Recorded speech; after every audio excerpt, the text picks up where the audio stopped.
Good evening. I've just come online again, impromptu, like I often do. But I've just been working on some case studies. I've just been working on some clients of horses, rather than clients. I mean, they are clients, but they're horses. I just wanted to talk a little bit about horses' perception of time and timelessness.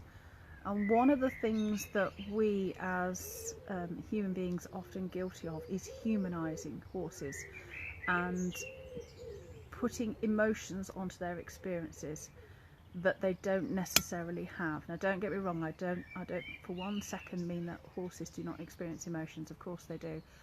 They're very emotional. They're more emotional than they are thinking. So what I wanted to talk about with... Hi June! What I wanted to talk about with regard to horses is the fact that as humans we often put human emotions onto experiences that they have. Now, it's probably best to understand how humans, if you like, experience time. Now, we are in effect, sort of in essence, timeless. When we move through our life, at each moment we have a sensory perception of what is reality. Our senses pick up sight, smells, emotions, thoughts, feelings, but it is a snapshot of that moment. So that sort of creates our moment of reality, moment by moment. So our senses, as I say, take these momentary snapshots. But those experiences are gone as soon as they arrive. So the only constant within that really is ourselves. We move, if you like, our perception is that we move through time.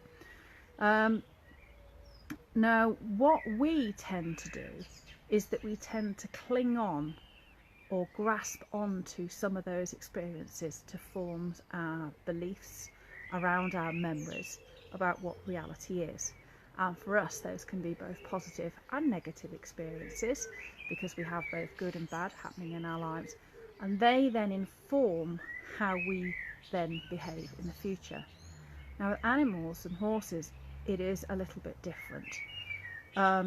What they will experience, again, in a very more emotional rather than non-verbal state, is experiences moment to moment, but they see themselves as the constant. Now that means that when they look back at negative experiences, yes, they will try not to have them again. So they will try to use aversion tactics or whatever, or try not to meet people that have been whatever difficult with them. But they cling to themselves as the constant. They don't look at those memories and say, that happened then, therefore it will happen again, which is often what people do. Say, that negative thing has happened to me, so I'll behave like this.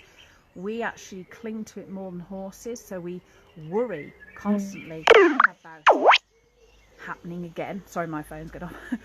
We worry constantly about it happening again, whereas horses don't. They will say, and all animals, that's why they recover so much. You see animals, instances of animals, with 3 legs, and they just get on with it, because they go, that has happened, but I'm not going to spend the rest of my time fretting what next terrible thing will happen, what will happen again. They exist very much in the moment, in the now. So their whole existence is in that now, second by second by second. They're not fretting about the past. They're not worrying about the future. Their emotional state is always in the now. And I think they've helped me an awful lot deal with, as animals do, deal with difficult things in the past and letting it go and learning to exist in the now. But I find that when I'm working with horses, and then as a result obviously their owners, the owners will often put emotional conditions onto their horses that don't exist. They had that bad experience then, that's why they're behaving like now. They're not behaving like that because of that bad experience, they're behaving like that now again because you are reiterating that negative experience. It's in your consciousness as the owner. You are worried about the impact on their presence. They pick up on that emotion and you're putting them back in that moment again. Stop thinking about it, move forward.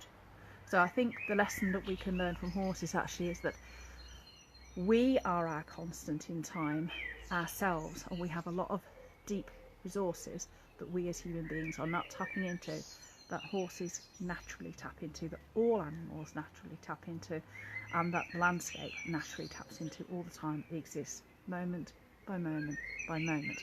It is us that are out of sync with the natural world, us that is often out of sync with time, us that have very limited mind states that horses and animals and the landscape do not have.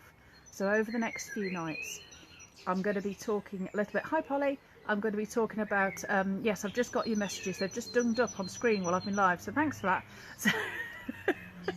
So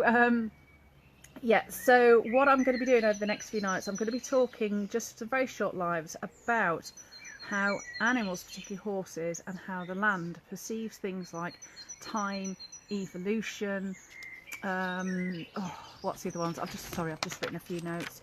Sort of everything from synchronicity, cognitive thing, what it means to be whole, experience of mind, body and spirit all in one. All of this I've learned through working with horses and working with the landscape, through dowsing, through meditation, through other things. So for the next few nights, I'm going to be, it's all right, Polly, don't worry. It's life, it happens moment by moment. So, and yes, the plans did arrive.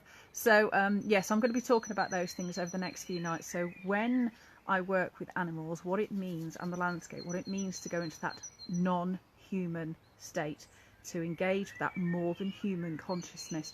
Because I think what people often fail to realise as humans is actually how limiting generally our mental state generally is. I say I'm very lucky because I've always been able to have out of body, out of mind experiences and see energies permeating and all sorts of things. So, but we as humans put very limited belief structures on everything. We try to make everything as manageable possible, so we put everything in smaller and smaller and smaller and smaller boxes. And going into the states of nature consciousness and mind consciousness and the universal consciousness removes a lot of these blocks. So over the next few nights, I've just done, it's literally, I've written 5 sentences. I'm very long tonight. I've literally just written 4 or 5 sentences, so they're going to be very short. You can watch them live or watch them on catch up, but I'm going to be doing that for the next 6 nights because I just thought it was well, it's hopefully going to be nice spring nights, so I can sit out in the garden for a minute and share a few nonsensical pearls of wisdom with you. So thanks so much for everybody who's watched tonight. If you watched it live, thank you very much. If you do catch it on replay, just put hashtag replay for me so I can see who's watched it. And right, I'm going to go indoors now and relax a little bit. So all right, thanks for watching then. Bye.